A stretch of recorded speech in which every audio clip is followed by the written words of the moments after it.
Welcome to Practical Shamanism. I'm Katie Weatherup. I'm a former engineer with 20 years of experience working as a shamanic practitioner, and I hope to help you to connect to your personal power and magic, and to support you in living a really good life that just keeps getting better. Thank you so much for joining me.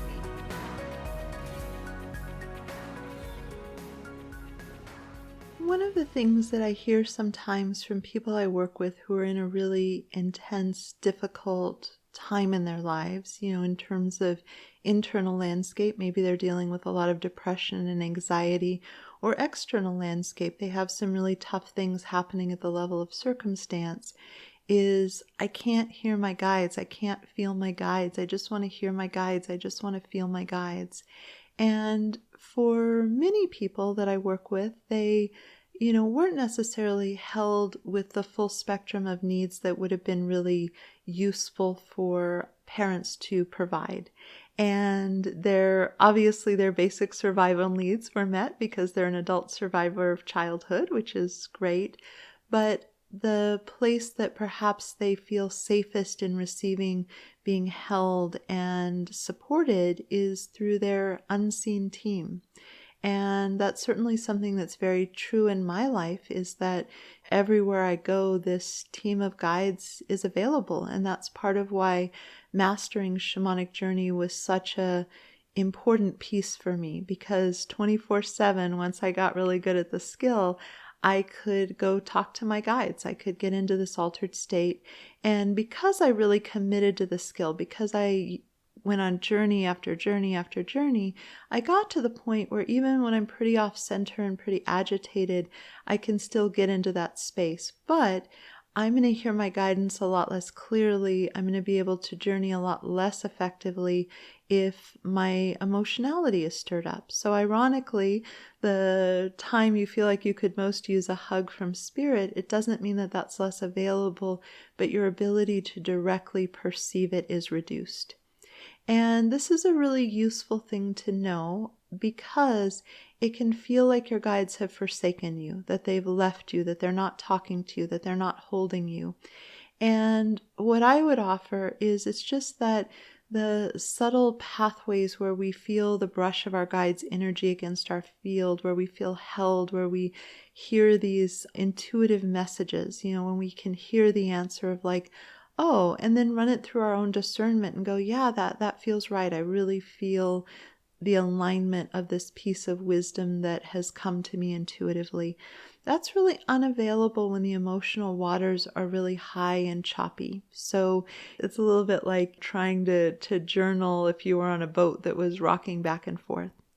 And truly the senses that we would use to perceive our guides are filled up when the emotional matrix gets loud. And so a huge amount of what I put into being good at my work is being really, really good at emotional regulation. And that absolutely doesn't mean not feeling my feelings. It means knowing what I'm feeling, being present with it, working with it, but also being able to facilitate myself in a movement through it so that I can get back to being what they call the hollow bone, because I need that in order to work effectively with people. And this is what I do for my day job. So as a result, on any given Tuesday, I need to be in a space to be able to do that work. Doesn't mean I couldn't call in sick if I absolutely couldn't get there, but I've gotten really good at being able to reliably show up at the time of the session in a really clear place, in a place where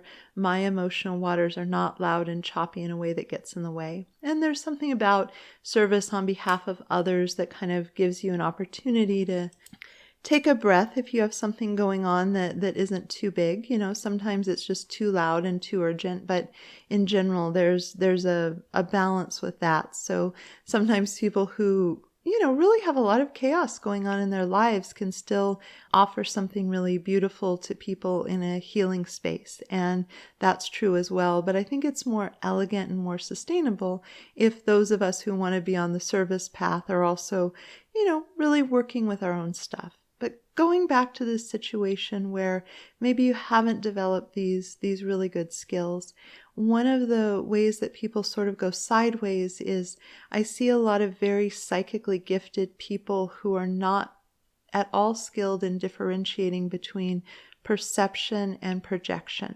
So when they get into that sort of tumultuous state where they have an emotional investment, they create a story in their mind. Our minds love to fill in the blanks. It's part of why I have a rule for myself when I'm doing online dating, that until I meet someone in person, I don't think about them very much. I have the interaction. I try to get enough information to decide whether it's worth my time to get on a Zoom call or meet them in person.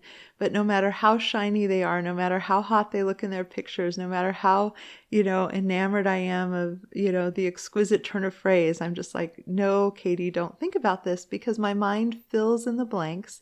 I don't even realize I'm doing it. And every time I've gotten all excited about my imagining of someone, it's been jarring to meet them in person because they weren't the image that I created. And I didn't even know I was doing it at the time.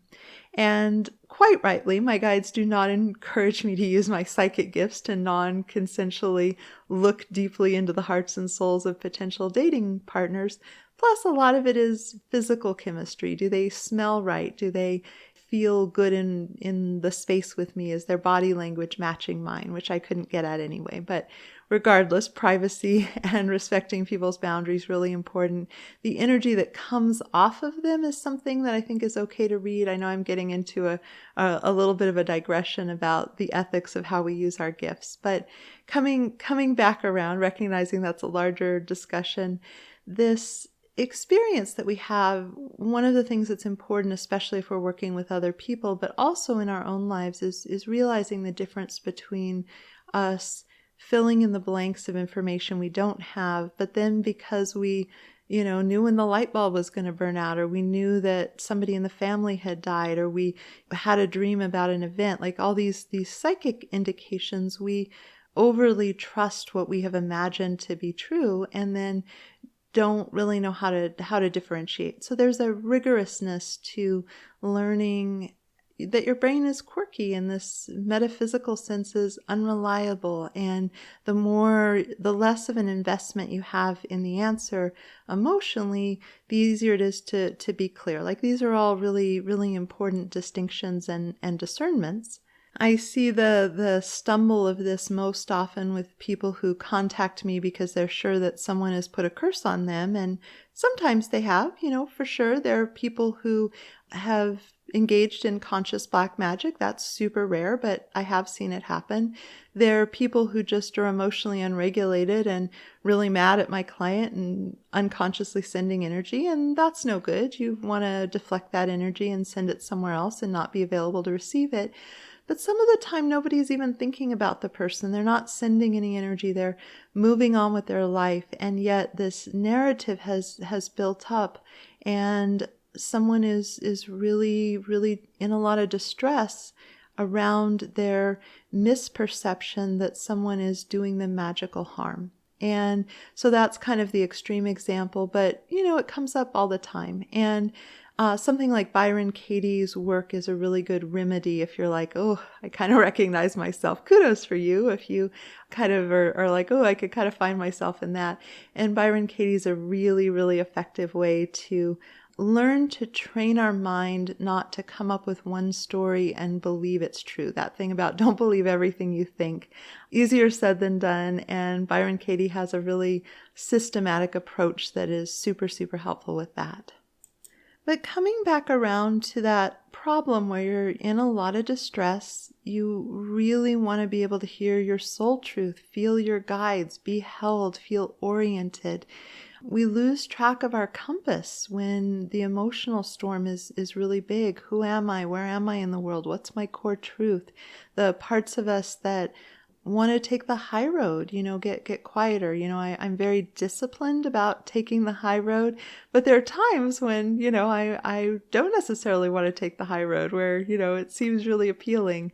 Fortunately, I have good people to remind me of my, intention. And I'm not talking about anything dreadful, but sending 7 texts to a guy who's not responding to me on the timeline I would like is, not ultimately going to feel really good at the end of the day. And so, being able to, provide my actions with adult supervision is important. But that really raw, acute, intense place, many of us who are spiritually inclined know the remedy is this inner sense of connection to all that is, and that can become really not accessible temporarily, almost when we need it the most. And so one of the things that I really want to share about this is the fact that just because you can't perceive your guides doesn't mean they're not there. So it's like, I don't like to try to have conversation in bars because oftentimes the music and the yelling and the people and everything make it impossible to hear the person who I want to talk to, with whom I want to have a nuanced conversation. If you're having to lean over and shout in someone's ear, that's not going to be a really in-depth getting to know each other conversation. I don't know what people are getting out of those experiences. I am baffled as an introvert, but I acknowledge lots of people do it. Lots of people like those really, really stimulating environments because there's a business for them. But there's this sense where a friend could be saying really amazing things to you, but if the volume of the space is so loud, you may not be able to hear their voice. And if the volume of your emotion is saturating your energy field, you won't be able to feel the nuance of your guides holding you. But it's useful to know, and you can validate this with them at a time when the waters aren't so choppy, that they're there. They come when we call. They're standing around us, holding us. And it's kind of like a really good mother whose child has just hit their limit of being knocked down by gravity and is having an epic tantrum, full on pounding fists on the carpet, and mom's running to fence, let's put a pillow in front of, the coffee table so that the child doesn't bump their body against anything that's going to hurt them. But you can't pick up a child necessarily and provide them with comfort when they're so overstimulated. There's a certain amount of just like, this has to run its course, and then you can pick them up and cuddle them and hold them. And so if you're in that really acute space, I first of all just want you to know that your guides have not forsaken you. Just because you situationally can't hear them and feel them doesn't mean they're gone, nor has your inner wisdom forsaken you. Again, it's just too loud to be able to hear and orient with your intuitive compass and your sense of soul wisdom. And so what do you do with yourself at that moment when you're desperately wanting access to feeling held, feeling supported? So I want to give you some real practical tips because, that's how I roll. I'm all about practicality and what works.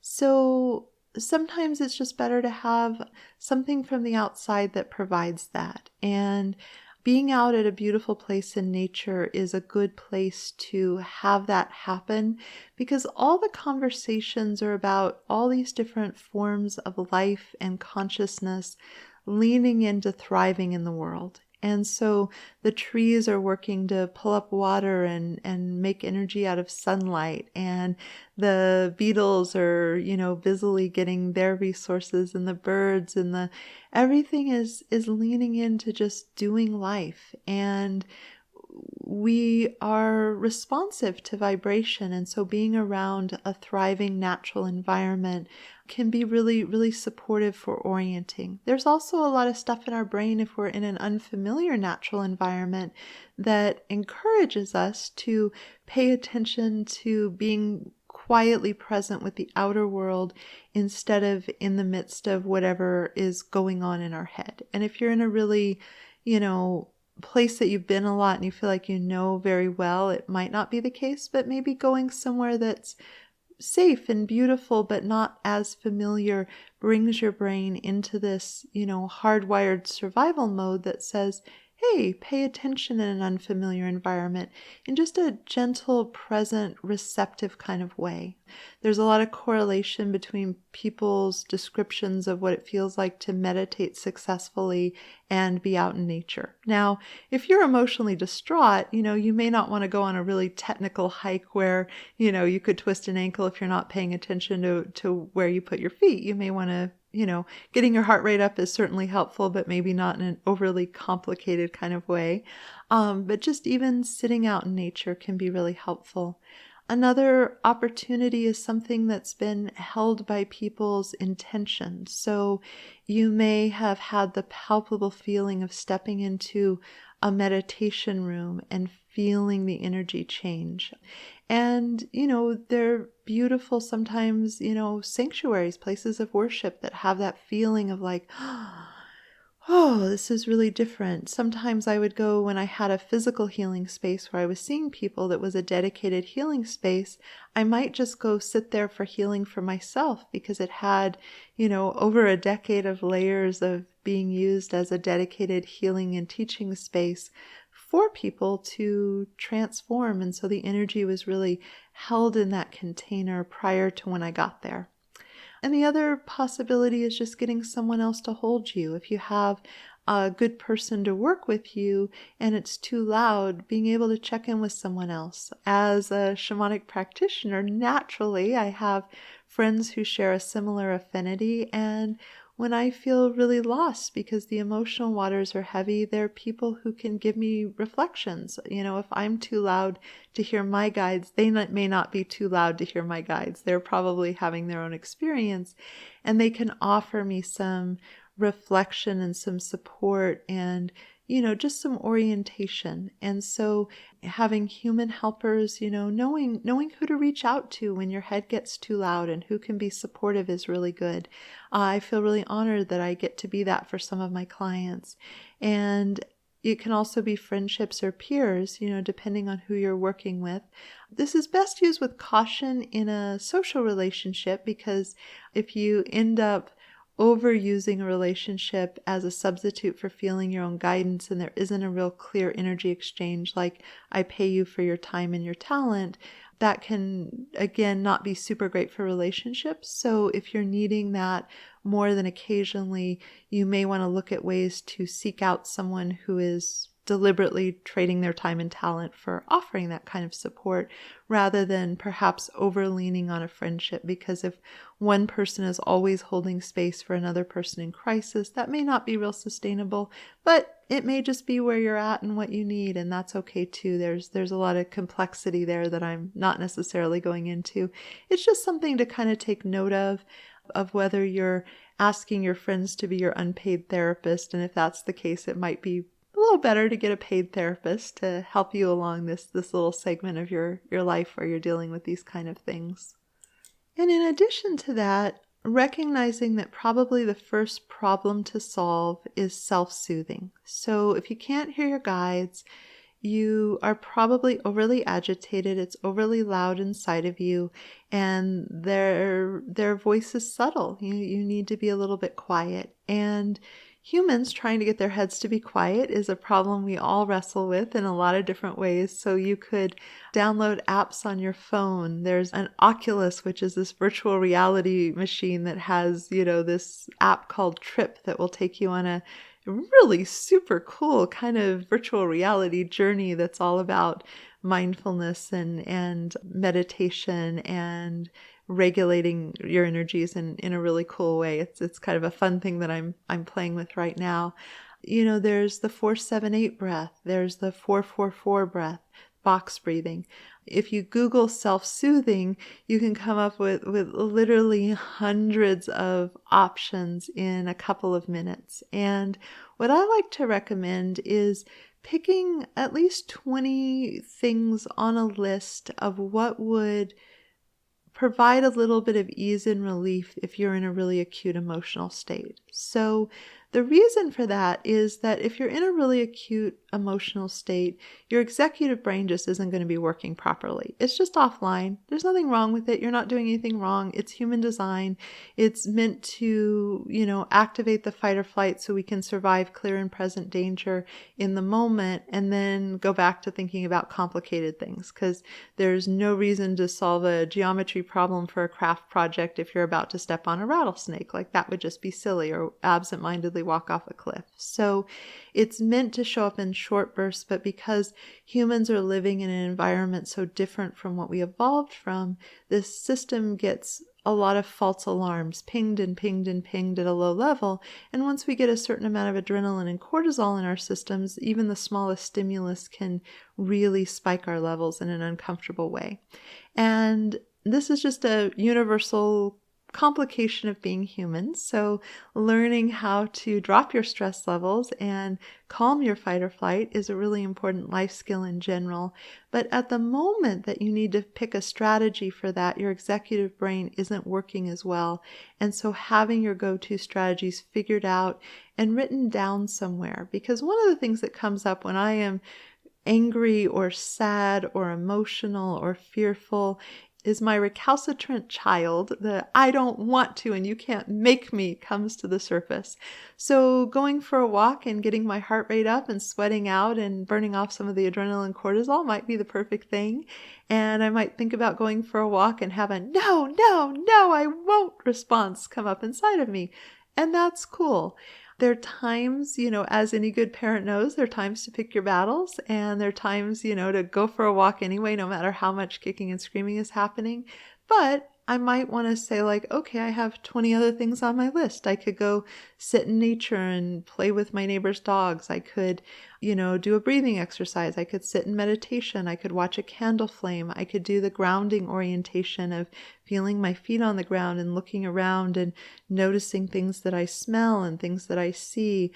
I could maybe do, a minute of push-ups on the counter, which, would still burn off. But, I feel like short duration things are really helpful because the tantrumy part of me doesn't feel like it's worth digging in for something I don't want to do for a minute, whereas 20 minutes could feel like an eternity. So I often have more success with okay, I'll just do this thing. And over time, you can do the research and development to learn what really moves the needle for you, because there are a lot of practices where you're like, okay, I did the thing enough times and for long enough, and it wasn't bad, but it wasn't like my secret sauce. It didn't make that much of a difference. And if we have the mastery to say this intervention is super effective, because how effective going for a walk would be for one person versus another could be wildly different. It could be amazing medicine for one person and just okay for another person. So if it's just okay and a part of you is really dug in about not wanting to do it, it's good to have a bunch of alternatives. And taking the time to write out a list so that you can pick from a list rather than having to generate options that would provide ease and relief, which is pretty complicated executive brain stuff, is super helpful. So I would recommend having a series of strategies, a series of choices. It probably don't want to generate a list of 100 things. That's a little overwhelming, but 10 things you want to try, and then you can trade things in and out as you work with things. Also working proactively, because people who get into these really acute emotional states and get really stuck there for a long period of time, sometimes it's just circumstantial. If you really are dealing with a loved one in the hospital, you can, have great practices and do amazing things, and hopefully you're doing all the best self-care, and you can still have a really activated, exhausting week. But for a lot of people who end up long-term in these acute places, they're working with a lot of emotional debt. So they're not cleaning out the stress and the pain in an active way. They're not proactively committing to their mental and emotional health enough for whatever they need. And I want to deeply acknowledge that what is proactive for somebody who has some really challenging biochemistry looks really different than for somebody who has the incredible good fortune to have biochemistry that's pretty balanced. And it's a bigger, different topic, but my guides are not adverse to meds as part of your strategy for managing things. I know there are a lot of side effects and downsides, and sometimes it's just a lot easier than having to do so much mindfulness to regulate things. That being said, it's good to work with this stuff proactively so that we spend as little time as possible in this really unregulated kind of place. And if we're proactively cleaning out the pain of the past and proactively calming the fight or flight system, when it does spike because of current stimulus, it's not going to go as high and it's not going to be as acute. So you talk about people having a really short fuse. That's someone with a lot of emotional debt and reactivity. Whereas somebody with a long fuse where they're like, all right, you stepped on my toe. I don't like that. I'm going to need to deal with that. But they're like 10% angry instead of 90% angry at a small inconvenience. And that's someone who's responding proportionally and responding in a measured way and still being able to keep their executive brain online with emotion moving through. All these things are really, really useful skills, and that's something that ideally we can invest in outside the acuteness of the moment. And so there's lots of things that come together, but if you only want to take one thing away, having that list of strategies for when you're off center, because once you drop your levels, once you self-soothe, whether it's getting out in nature or going for a walk or just even interrupting your mind by a podcast or a audiobook that's sufficiently engaging. You don't want to numb all the time, but there's a certain point where if you've spent some time processing emotion, you could give yourself a break. 24/7 acute emotional and processing is seldom a good idea. Whatever your strategies are, having that list and being able to work from that list, and the real practical of, let me bring down the chemistry and the panic in my body and the overwhelming nature of this, because as soon as you drop those levels, there have been times when I've been in acute grief or sadness or fear and still utterly capable of feeling my guides. It's just there's a certain flavor of activation that needed some calming. So if I was breathing, eventually I could get to a point where I could still feel a lot of emotion, but I could simultaneously feel my guides. And that's just a much better way to move through these acute emotional states. And again, it's not to say for a moment your guides aren't right there with you, whether you can feel them or not, but for people who are used to feeling their guides, understanding that they haven't gone away and then getting access back in a really timely manner is important medicine. And so this is some guidance to kind of help bring that back online and to have some backup plans, like people who can really support you in those acute places is a good thing to have. If you really need that connection, but you're not in an emotional or psychological state, to make that really accessible in a reliable way, because it's good to know when you're not reliably able to tell if it's projection or perception. And that's a really important skill for working effectively with these amazing gifts of psychic abilities and intuition.